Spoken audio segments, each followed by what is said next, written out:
Hoje eu vou explicar a você Ah, não, como dar cara. Olha o que tá me obrigando a assistir, mano. Cara, eu não vou cair nisso, Victor. Crítica ao mulher. Ai, cara. início a uma era de Por que tu tá me obrigando a ver isso, cara? absoluta maldade. E para isso são preciso Ele pagou ponto, ninja. três coisas: Vai tomar no cu, ninja. frieza, crueldade e tesão reprimido pelo coleguinha que você acha muito gostoso. Isso é nóis. Sim, eu vou falar aqui de Berserk, Isso é nóis por enquanto. obra de Kentaro Miura, no sentido original Miura Kentaro, iniciado originalmente em 1989, até hoje não finalizado, e que além do mangá tem o anime, tem uma série de influências na cultura pop, enfim, Berserk eu acho que dispensa grandes apresentações. Mas caso você nunca tenha lido ou não saiba nada sobre isso, acompanha aqui o vídeo que você vai entender. Para quem já conhece aqui o canal, sabe que eu costumo analisar essas grandes Já viu do trás do Johnson Berserk? Esse é um clássico. Pô, não vi, mas se eu ver eu vou matar. histórias por arcos ou por determinados grupos de história. Isso permite com que eu consiga me aprofundar e não ficar falando aqui uma série de coisas rasas do tipo, ai, é tão encantador, ai, eu adoro, é tão lindo, o desenho é bonitinho, né? E convenhamos, se tratando de Berserk, poxa, Pô, realmente. merece uma análise aprofundada, até porque é uma obra bastante densa e complexa. Eu já fiz um vídeo Verdade. aqui falando das primeiras histórias de Berserk, onde eu explico a noção de mal absoluto. E sim, Berserk é um quadrinho do gênero Dark Mal absoluto? Garou cósmico? Fantasy ou Um Garou cósmico referência? fantasia escura, sombria, negra, sei lá. E conforme é típico desse gênero, a ideia sempre é explorar como que o mal pode ser absoluto. Para retomar bem rapidinho o que eu já conversei pra gente seguir o papo, cabe lembrar que a noção de mal absoluto para diferentes culturas, diferentes religiões, pois bem, cada uma tem uma noção diferente. E em Berserk a gente vê o cruzamento de duas noções. Uma é associada ao pensamento cristão do início da Idade Média, que vê o mal como um grande nada. O mal é o nada perante a obra de Deus. Daí, portanto, viver o mal significa nadificar a criação. Deus não criou o mal, Discordo. mas o mal é aquilo onde a Oi, Ticão, boa noite de hoje, chat. Boa noite, papagaio. obra de Deus não alcança mais. Contudo, em Berserk também aparece uma outra noção de mal, essa muito mais ligada a valores japoneses e surge por volta do século 10, 11, 12, ali mais pelo período Kamakura, que é quando surge O período Kama Sutra. os samurais, que eles ascendem politicamente e que é, portanto, quando a noção de mal passa a ser muito mais aquilo que se destaca, aquilo que não obedece uma ordem e, portanto, se torna mal porque quebra o vínculo entre todas as outras pessoas e as coisas que haviam sido estabelecidas. Ou seja, Berserk parece conciliar o inconciliável. Por um lado, um mal que é o nada, que é a escuridão, e por outro, um mal que é luz, que ofusca, que se destaca demais. Daí, portanto, a força Esse sou eu, tá? Eu sou o mal que se destaca demais. dos quadrinhos, a força da arte, porque consegue misturar coisas que racionalmente não fazem muito sentido. Contudo, a Cara, aliás, mano, tem umas pessoas, mano, de certos grupos aí, não vou falar quais são, que eu acho que me odeiam. Porque, tipo, eu me dou bem com, entre aspas, o cabeça da panelinha, tá ligado? E aí, tipo, John Wesley, tá ligado? Fala de John Wesley, tá ligado? muito mais na história de Berserk, e é isso que eu vou comentar aqui nesse vídeo. Eu vou falar mais especificamente do arco A Era de Ouro, que vai do volume 3 até o volume 14 do mangá, que conta a história do nosso protagonista, Guts, que caso você não conheça, é um cara motherfucker, ele é caolho, ele não tem um braço, ele tem uma espada que é maior que ele, e vai ser nesse arco A Era de Ouro que a gente vai ver desde o seu nascimento até ele ter se tornado esse cara que ele é hoje. Mas não só, vai ser também por esse arco que a gente vai conhecer a sua grande paixão, Casca, e o seu grande inimigo, Griffith. Não é não, mano. Griffith não é inimigo. Quem acha que... Pô, quem acha que o Griffith é inimigo não entendeu Berserk. Histórias que a gente vê o início da Era das Trevas, que aqui o nome remete à Idade Média, né, basicão, só que aqui especificamente na história quer dizer o período onde os demônios assumem. Eu não entendi porque tanta gente dropa Berserk depois da Era de Ouro, que ele deu. Cara, não sei porque a maioria dropa, mas eu vou falar por mim, tá ligado? Eu dropei... Não dropei, eu parei de ler só, eu vou voltar a ler em algum momento. Mas foi porque, eu não achei tão interessante. 2, eu senti que o ápice já tinha passado. Tipo, não é nem questão, tipo, o que a galera fala. É questão de Deus ter sentido mesmo. Porque eu li começo do Golden Age. Ok. Aí tem momentos de tipo muito pica do Griffith. O Griffith é o Griffith salva muito, mano, essa porra de obra. Nossa. O Griffith salva muito essa porra de obra. Aí Aí beleza. Aí, depois, aí tem as partezinhas ali com o Guts que eu acho meio merda. E começa e acaba Golden Age. Depois chega o final da Golden Age que é absurdo. Masterpiece, absurdo, absoluta. Aí, tipo, dá uma sensação que, tipo, pô, se continuar agora não vai ter Griffiths, ai, tá ligado? E aí, né, pô. Aí você já fica, pelo menos foi isso porque eu parei de ler, tá? Não me deu não me xingou pra caralho. A Terra. Sim, é dado o início em que os demônios Mas da hora, mano, é da hora. Esteticamente é da hora. estão andando entre nós e eles estão aí simplesmente para nos destruir, para nos consumir, para nos entregar em sacrifício, para sei lá o quê. Daí que é interessante também observar nesse arco por que a Era das Trevas começou. O que nós humanos fizemos. E aí, Franz? Temos passo a passo para que os demônios se sentissem à vontade para circular por aqui. E eu já vou dar a dica aqui de tudo que eu vou falar no vídeo. O que nós fizemos foi sermos muito cruéis, obviamente, também sermos muito racionais. Isso aqui é um ponto interessante, porque geralmente é visto como um gesto de profanação você escutar os seus desejos, dar vazão a eles. Sou eu. Porém, o que a gente vai ver aqui em Berserk é o oposto. É justamente o excesso de razão que abre caminho para os demônios. Daí, o terceiro ponto que eu já falei pra vocês. Tesão reprimido. O que a gente vai ver Tesão reprimido. aqui nesse mangá, dito de um jeito bem simples e Muito talvez eu. bastante provocativo, é que Berserk é uma espécie de boys love mal disfarçado. Triângulo amoroso no qual Guts, Griffith e Casca se desejam muito, é tesão de um pelo outro, de outro pelo um, e é justamente esse tesão extremamente mal processado que também dá caminho pro horror. É aquela coisa, né, pessoal, que eu tanto falo aqui nesse canal. O fim do mundo começa quando você não reconhece o seu próprio tesão. É o Cara, qual que eu... cara que não assume que gosta de ver gente amarrada, daí ele vira um torturador. É o religioso Não, cara. que tem uma série de problemas mal resolvidos, aí vai lá gozar berrando, sei lá em qual templo. Assim Não, cara. como os ricos e poderosos que muitas vezes, por uma série de problemas, eles apenas têm prazer em nos fuder. Tudo isso parece não ter a ver? Gente, isso tudo que eu tô falando ainda é Berserk. Por isso que Cara, eu acho isso muito vergonha ali, mano. Tudo que o cara... Porra, toda... Ah, velho, é muita... É muito querer, porra, dar uma respostinha pra adolescente, né, mano? Porque adolescente acha isso. Adolescente acha que tudo é resolvido com transa. Comer uma buceta. Toca numa mina. Yeah! Não, cara. eu vou aqui Caralho. explicar pra vocês nesse vídeo a Era das Trevas, apresentar os personagens, aprofundar na psicologia deles, falar de amizade, de ambição, de tragédia. E claro, eu não posso deixar de comentar Parece tu. Vai se fuder, Kuziba. aquilo que todo mundo deve estar esperando que eu fale, que é a polêmica cena de estupro que tem em Berserk. Mas antes de começar a tocar numa série de conteúdos delicados e irritar muita gente, eu peço que você curta o vídeo se estiver curtindo. Quem que foi que defendeu a live do Alexandre? Que não era o estupro? Foi o Pete? Foi o desgraçado Pete? Que falou tipo assim, ah, se você vê bem, ela gostou, tá? Se vê... Se inscreva caso Quem que foi, cara? seja novo Filho da puta, mano. por aqui e compartilhe. Esse canal só consegue falar desses temas mega problemáticos aqui no YouTube porque tem apoiadores. Se eu for depender da monetização do YouTube, eu me ferro. E tem recompensas bem legais, como lives aqui comigo, grupo de estudo, grupo no Telegram, sorteio de gibi. Vou deixar o link do nosso apoio no Catarse na descrição do vídeo no primeiro comentário fixado. E também por R$ 6,90 você pode ser membro aqui no YouTube e ter Top acesso cenas que até hoje eu não entendi porque ela existe. Caralho, como que tu não entendeu, mano? conteúdos exclusivos que a gente tá preparando aos poucos. Vai começar em breve. Mas vamos lá, sem enrolação, vamos aprofundar aqui em Berserk. Acho que a primeira coisa aqui que é preciso a gente fazer é O abuso do Guts é sexualizado igual o dela não é sexualizado, o dela é sexual. Mostra curvas e mostra lascividade. Porque... E mostra até certos momentos ela, entre aspas, gemendo. Porque a pira é que ele se tornou um ser impuro. Um ser que é puro mal, como ele vai citar o conceito aí. E aí, como a gente tá na ótica dele, no mundo fudido, faz sentido, né? A gente ter, num momento tão nojento assim, ser lascivo. Faz sentido lógico. Faz sentido narrativo. O do Guts não, o do Guts era um lugar, era na perspectiva do Guts onde ele tava sofrendo. Então não. analisar os Ali não, ali era um mundo de impureza.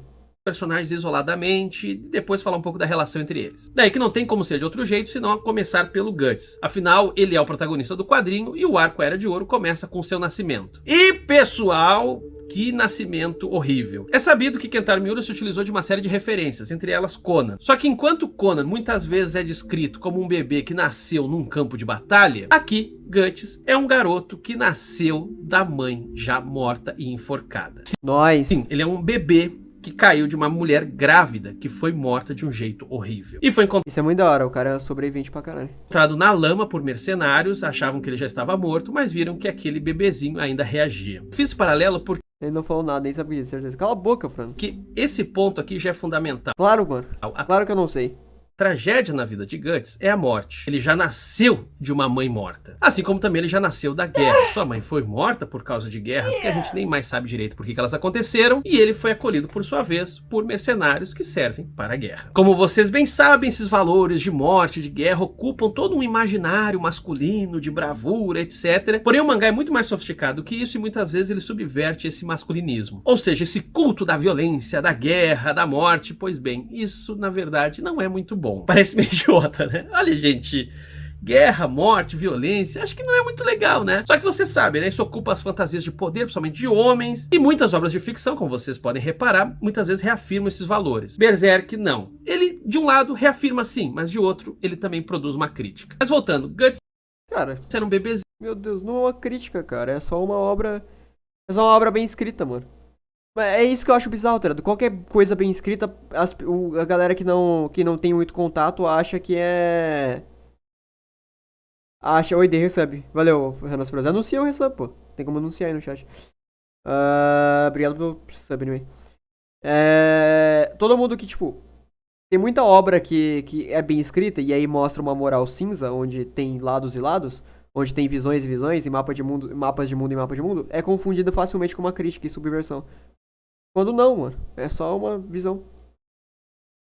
Que estava ali praticamente morto, mas foi acolhido por Shisu, uma mulher que já tinha passado por um aborto e que faz parte do grupo de mercenários. Agora que reparei, que merda é essa o layout? Esse é o layout novo que eu queria? Sim. Não fica bem claro qual Cara, eu fiz meu quiz, mano. Eu fiz o meu quiz de Winx e eu sou a Tecna. é a função dela ali, mas ela parece simplesmente servir de acompanhante de escrava sexual para os mercenários. Já o líder desses mercenários, Gambino, é ligado a Shisu, deixa ela ficar com a criança e aos poucos vai se tornando uma figura paterna na vida de Guts. Quer dizer, mais ou menos, tá? Porque nesse primeiro momento o que a gente acompanha é um Guts criança que vive entre guerreiros, a vida dele é tão somente a guerra, portanto desde Que Tecna é essa? Tecna é a Shippuden? Cara, eu não entendo muito de Winx não, mano. Eu só sei que eu sou ela. cedo ele aprende a lutar. Só que aí vem um detalhe que depois a gente vai entender por que na vida adulta ele usa espadas tão grandes. A explicação é que ali entre esses mercenários não havia espadas para crianças. Eles não carregavam espadas pequenas. Portanto, Guts desde cedo aprendeu a usar espadas que são do tamanho dele, às vezes até maior. Cara, essa é uma justificativa lógica, mas não é isso, textualmente. Textualmente, o Guts ele usa espadas grandes, espada grande, porque ele é um cara sofredor, é um cara que a vida inteira ele tem que superar obstáculos. Ele nasceu desfavorecido, ele nasceu numa condição que ele sofre, depois ele é literalmente escravizado. Eu tipo, pô... Mas voltando aqui para essa mãe e pai adotivos do Guts, a coisa desde cedo já começa a dar errado porque Shisu adoece e acaba morrendo, deixando o Guts muito novinho só aos cuidados de Gambino. Contudo, Gambino tá longe de ser um paizão. É muito tocante como o Kentaro Miura aqui consegue explorar muito esses pequenos gestos de carinho que às vezes o Gambino mostra e o quanto que aquilo é importante pro Guts. O Guts, gente, é uma criança e ele só quer ser amado. E esse mundo onde ele cresce já é um mundo onde o amor não tem muito espaço. Gambino sempre é muito duro, muito cruel com o Guts, porém teve um episódio em que ele se machucou e daí o Gambino foi lá e deu pra ele... Pô, ele não quer, ele, tipo... um remédio. Esse gesto do remédio que trouxe... ele quer ser amado, mas não é, tipo, ser amado, tipo, ai, me dá atenção. É um quer ser amado diferente, né, mano? Pô. a cura foi muito importante pra Guts. É quase um sinal do tipo, pô, ele gosta de mim. Ele tá me vendo machucado e ele quer meu bem. O meu pai me ama. Porém, como vocês podem imaginar, as coisas não vão ficar assim tão bonitinhas e daí a gente tem um dos episódios mais tensos de Berserk, que é quando o Gambino... nossa, esse é paia. aluga Pô, esse é paia, essa cena é... pô. Guts por uma noite Essa cena é... porra. pra ele ser Essa cena é pica. estuprado por um outro homem. Gente, a gente tá falando aqui de um Guts que ainda é criança. Isso, como vocês podem imaginar, vai se tornar um grande trauma na vida de Guts. Não só por ele ser uma criança que foi estuprada, mas também por tudo isso ter acontecido porque o seu pai assim permitiu. Mais pra frente, Gambino vai se acidentar numa das batalhas e vai ficar numa cadeira de roda. Guts, ainda ansiando esse amor paterno, vai sempre servir a ele. Vai tentar fazer com que o pai sempre fique mais e mais confortável. Só que essa relação só piora. Gambino passa a ter raiva de Guts, esse menino que fica pra lá e pra cá, tornando óbvio quanto eu, um adulto, sou extremamente incapaz de fazer as coisas. E aí, num dia de fúria, Gambino ataca o Guts. Cara, não lembrava disso, é um dos pontos principais da caracterização do Guts. Caralho. Culpa ele pela a morte de Shisu, culpa ele por tudo, fala que é um sinal de mau agouro ter pegado esse menino de uma mulher morta, que isso trouxe todos os problemas na vida dele, e Guts, não tendo opção, lutando ali contra o próprio pai, acaba o matando. Uma morte que, cabe dizer, não vem com alegria, com êxtase, não, é uma morte muito, muito triste. Guts vai se culpar e se culpar por muitos anos por ter matado o próprio pai. Eu vou pular aqui uma série de eventos. O lance é que o Guts acaba, obviamente, tendo que deixar ali o grupo de mercenários onde ele fazia parte, que o pai dele era o líder. Lacração em live. Eu fui obrigado a ver, mano. Pô, é muito chato os vídeos dele, sabe? Ele acaba pipocando entre outros grupos até que ele conhece o bando do Falcão. E é aqui que a gente, por sua vez, conhece os outros dois personagens fundamentais nesse triângulo que vai trazer destruição a todos nós. Meu bando. Trata-se de Casca, Nós, gente. Quem seria você no bando do Falcão? Eu seria o Griffith. uma mulher de pele negra, cabelos lisos, quer me parecer indiana e que é o braço direito de Griffith, o Falcão Branco, líder do grupo. Griffith, por sua vez, é uma figura extremamente angelical. Aqui já fica meio óbvias as metáforas do Kentaro Miura. Que Griffith é um homem extremamente andrógeno, tem uma beleza entre Hoje já viu a atualização da lore do budismo? Teve Ô, atualização? Já viu a atualização da lore do budismo? Manda depois. Depois manda aí. masculino e o feminino, Eu seria a casca, John. Ah. e que, portanto, fica meio que evidente Eu, Griffith, John, sim. Me identifico com ele. que ele é um Neuronicamente. anjo. E o anjo, a gente já imagina qual. Ele é Lúcifer. Guts, no primeiro momento, fica relutante em fazer parte Não é isso não, mano. desse grupo, mas depois ele acaba estabelecendo amizade e é isso que a gente vai ver ao longo da história a partir de agora. Aliás, não só Mentira, pior que é. amizade, né? Pior que o Griffith tem muito a ver com o paraíso... Com o paraíso perdido. Guts se apaixona e se apaixona por Casca e por Griffith. Assim como a Casca tem uma relação muito mal resolvida com o Guts, que a gente vê claramente que é de tensão sexual, mas a Casca também admira o Griffith. Só que eu ainda vou falar melhor do tipo de amor que ela tem. Já vou dar uma dica. Não é um amor que você tem por um parceiro sexual, tá mais por o tipo de amor que você tem pelos seus pais. Por fim, tem o True. Griffith, que no seu primeiro Dead issues, né? A casca tem dead issues. encontro com o Guts, olhando pra ele, diz: "Você é meu." Nós. Tipo, você está diante de Lúcifer, o futuro demônio, o cara olha pra ti e fala: você é meu." Cara, né? Não tem que passe, né? Bom, já que boa parte desse arco de histórias é o bando de Falcão, é a relação entre os três, vamos falar um pouco mais dos outros personagens. A casca dos três aqui é menos desenvolvida, basicamente ela é uma menina pobre que foi vendida por um nobre, ela estava para ser estuprada por esse nobre quando o Griffith a salvou, e desde então ela tem sido extremamente leal, obediente, é o braço direito de Griffith. E o Guts mandou lá e o Guts então respondeu: sai daí, ô viado, oxe, vai te tomar o cu, oxe. Ao longo da história a gente vai vendo que ela é bastante apaixonada pelo Griffith, porém a paixão dela é de outra ordem. Ela tem uma admiração tão grande pelo Griffith, ela vê ele como uma figura luminosa, sobre-humana, e isso faz, portanto, que grande parte do Que ele é, né? erotismo dela não esteja voltado a esse erotismo dos corpos, ou seja, a casca Ele é realmente diferente, ele tá sempre acima. Ele pensa diferente, ele age diferente, a mentalidade é diferente. É por isso que o personagem é tão bom, né? Porque é um personagem que ele pensa diferente. Aí vem ReZero, que é mal escrito, né? E ReZero, o anão, morre 9 vezes por segundo. E a mentalidade dele é como? Ai, eu não quero ficar com a waifu. Eu tenho medo da waifu.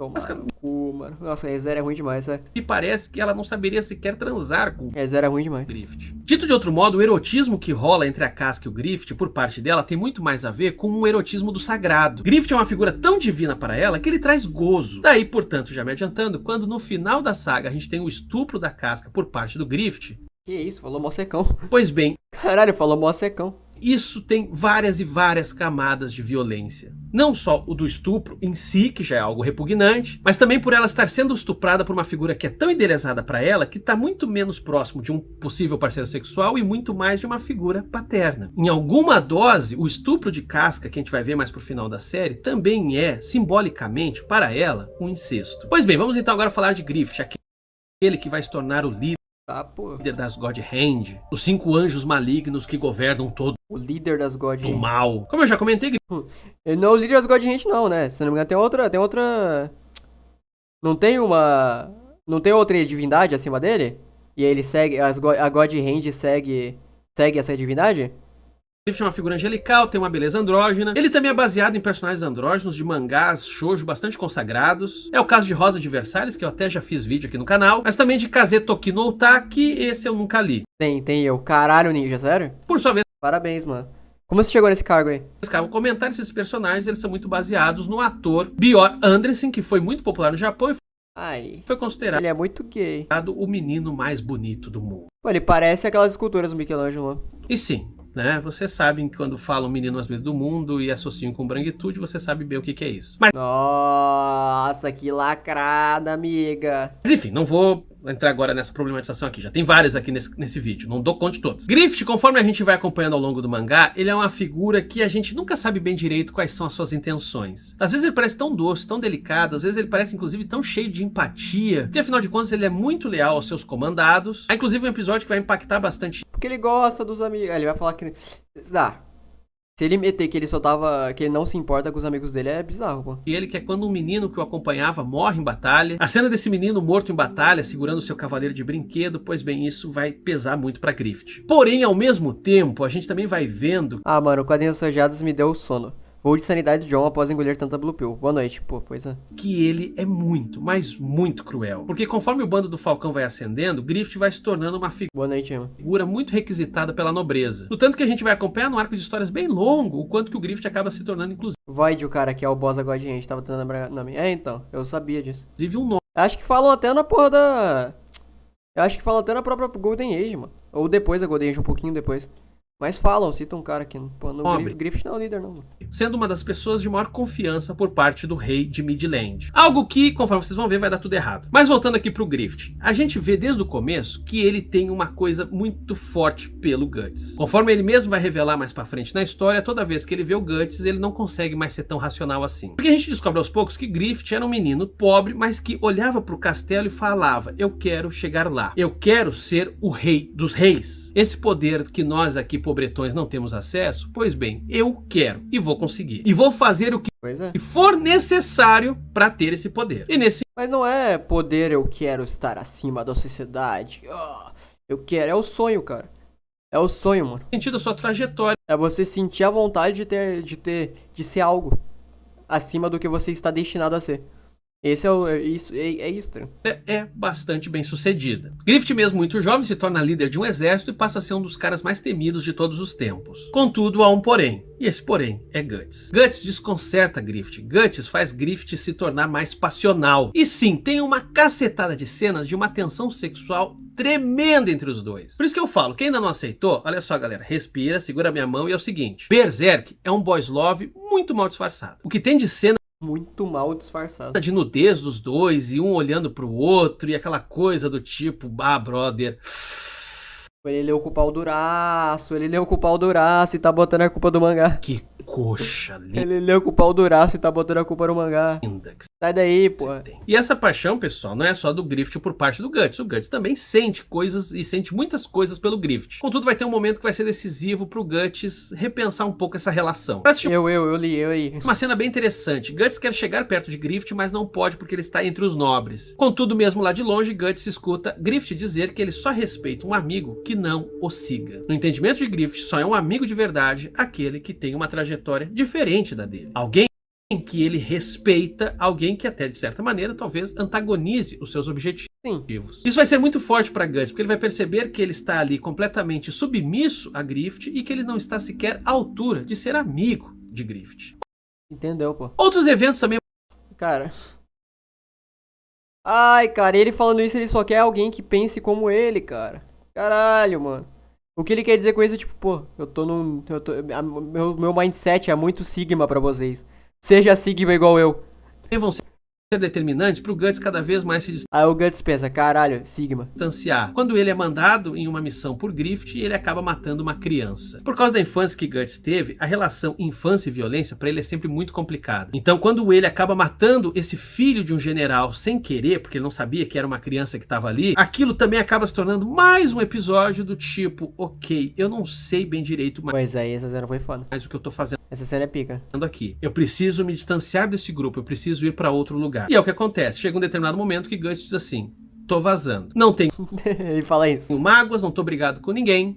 mas o meu caminho é outro. Casca, obviamente, fica bastante revoltada por ele estar fugindo, afinal eles já estavam mais próximos nesse momento. Contudo, é Griffith que surge diante Bem próximos, na verdade. dele e fala: olha, eu possuí você em batalha. Você, para poder me deixar, vai ter que lutar comigo e me vencer. E é o que acontece. Guts enfrenta Griffith e o vence. E isso é um ponto de virada, porque até aquele momento na história, Griffith jamais tinha sido vencido. E isso vai mexer com todo mundo ali em volta. Vai mexer na autoconfiança do Guts, mas também vai destruir em partes o sonho de Griffith. Não é por Que? acaso, pessoal, pouca gente associa essa cena que logo depois que ele luta com Guts e perde, ele faz uma coisa extremamente imprudente que vai fazer com que ele caia em ruína diante dos nobres. Ele invade pela janela os aposentos da princesa, que gostava dele, eles têm uma relação sexual, é consensual, contudo é óbvio que ele ia acabar sendo descoberto, até porque ele deixou muitas pistas pelo caminho. Tem gente que às vezes faz a leitura do tipo, não, aqui ele estava planejando, não, ele não estava. Na verdade o que aconteceu é que todo aquele tesão reprimido pelo Guts, que agora sequer mais podia Cara, que tesão reprimido, cara. ser dominado por ele, fez com que o bicho pensasse assim, cara, eu preciso dar uma hoje à noite, eu tô muito cheio de coisa aqui. Não é isso, cara. Eu tô precisando. Aí ele vai lá na princesa, transa com a princesa da maneira mais imprudente possível, e aí é óbvio que depois ele é pego, e daí a gente tem toda uma sessão de tortura onde o Griffith é destruído. Ele vai ficar mais de ano preso sendo torturado. Mais pra frente lá na história, quando Guts, Casca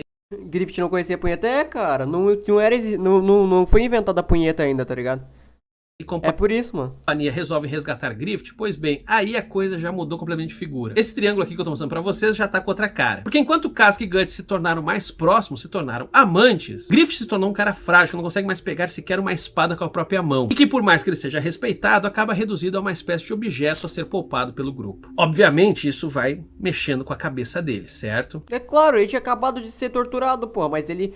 Porra, caralho, bro. Eu tô pulando muitas coisas, porque a gente tá falando aqui de milhares e milhares de páginas. Porém é interessante perceber que enquanto a gente vai vendo essa evolução da relação entre os personagens, aos poucos o mal vai ganhando cada vez mais terreno na Terra. Há um eclipse solar que está para acontecer num dia determinado, e é por causa dessa data que uma série de acontecimentos sobrenaturais começam a rolar. Esse mal absoluto, vai cada vez mais aparecendo na vida das pessoas. Pouco a Ó, nós, hein. pouco, Nossa, essa parte é uma merda. demônios que são figuras Ah, essa parte é uma merda. extremamente grotescas, bizarríssimas, pois bem, pouco a pouco elas vão aparecendo. O mangá domina muito bem essa narrativa, essa sensação de que algo muito, muito ruim está por vir. E é o que acontece de fato quando a gente tem o clímax de todo esse arco de histórias. Uma coisa que eu não contei aqui pra vocês é que desde muito cedo Griffith carrega no pescoço um Behelit. Os Behelites são pequenos objetos ovais com um rosto humano assimétrico. A explicação para esses objetos até esse momento da história é bastante vaga, mas conforme é dito, eles são gotas de sentimentos muito intensos. E a gente sabe muito bem que o sofrimento é um desses sentimentos. Existem diferentes tipos de Behelit. Todos eles servem de intermédio entre o mundo terreno e o mundo espiritual, o mundo do mal. E tem o Behelit vermelho, que é aquele que Griffith carrega e o que o torna destinado a se tornar um dos integrantes da God Hand, da mão de Deus. Ou seja, já estava no destino de Griffith ele se tornar um demônio. E aqui de novo a iconografia é aquela mais óbvia no que se trata de Lúcifer. A transformação que acontece... Como dizia o Andrew Tate, o Bottom D, Griffith é gay, porque ele come mulher. Real diz, dão a bunda, pois você faz network com outros sigmas. de Griffith dentro Na moral. de um ovo aparece Na moral. no seu estado de consciência como uma queda. Sim, a queda de um anjo, ou no caso, de um falcão. Aliás, cabe dizer que Behelit é uma palavra do siríaco que quer dizer Satã. Mas voltando aqui pro clímax dessa saga toda da Era de Ouro. Ele acontece durante o eclipse solar e é quando Griffith acaba finalmente se tornando uma entidade, se tornando Fem. Mas por quê? Me fala por que ele quis se tornar, mano. Por que ele se tornou? E é aqui que as coisas ficam mais e mais grotescas. Fala pra mim.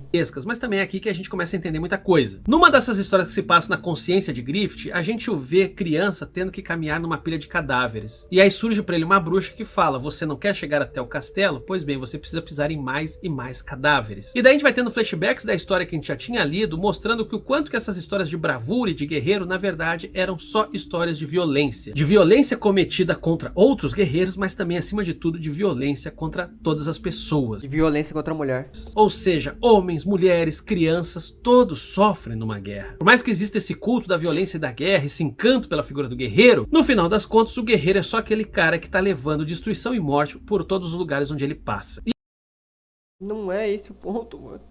Cara, pode vir a ser o ponto depois, mas em Golden Age não é esse o ponto, mano. E é precisamente nesse ponto que o mangá Berserk se torna crítico a esses valores masculinistas que até então na história pareciam estar rolando sem grandes problematizações. A Era das Trevas, como aqui fica bem claro, só está começando porque nós permitimos que ela começasse. Nós fomos empilhando cadáveres atrás de cadáveres, nós fomos nos tornando cada vez mais cruéis, cada vez mais banalizando o mal, de tal maneira que, bem, a Era das Trevas é só a consumação de tudo aquilo que já havia sido feito. Daí que os demônios assumindo o poder é basicamente uma alegoria. Nós, seres humanos, já estamos tão embrutecidos, tão malignos, que, pois bem, agora só há demônios. Nós também somos Uou, meu, mas agora você realmente matou a pau, hein? demônios. Nós somos alimento de demônios. E não é por acaso Nós somos piores que os demônios. que a gente vê tanto no mangá os demônios devorando humanos. É como se nós fizéssemos parte daquilo que compõe um demônio. Os humanos Não. Não, esse take que ele meteu agora foi nível... Cara, ele foi nível traje da Major Kusanagi. Na moral. nós somos alimento de demônios. E não é por acaso que a gente vê tanto no mangá os demônios devorando humanos. É como se nós fizéssemos parte daquilo que compõe um demônio.